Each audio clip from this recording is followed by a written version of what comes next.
ನಿರಂತರವಾಗಿ ಸುರಿಯುತ್ತಿರುವ ಮಳೆಯಿಂದಾಗಿ ರಸ್ತೆಗಳು ಕೆರೆಯಂತಾಗಿವೆ. ವಿಜಯಪುರ ಜಿಲ್ಲೆಯ ದೇವರಹಿಪ್ಪರಗಿ ತಾಲೂಕಿನ ಕೊಂಡಗುಳಿ ಗ್ರಾಮದಲ್ಲಿ ಕೆಸರು ಗದ್ದೆಯಂತಾದ ರಸ್ತೆಗಳಲ್ಲಿಯೇ ಜನರು ಓಡಾಟ ಮಾಡುತ್ತಿದ್ದಾರೆ.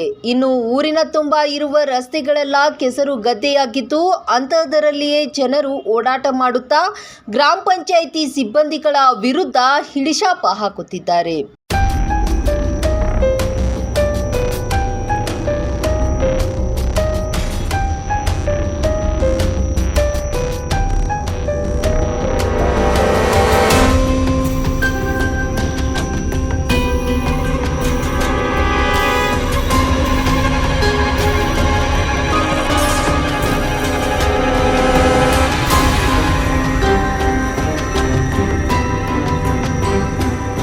ಇನ್ನಷ್ಟು ಹೆಚ್ಚಿನ ಸುದ್ದಿಗಾಗಿ ನಮ್ಮ ನ್ಯೂಸ್ 11 ಕರ್ನಾಟಕ ಚಾನೆಲ್ಗೆ ಲೈಕ್ ಮಾಡಿ, ಶೇರ್ ಮಾಡಿ, ಸಬ್ಸ್ಕ್ರೈಬ್ ಮಾಡಿ.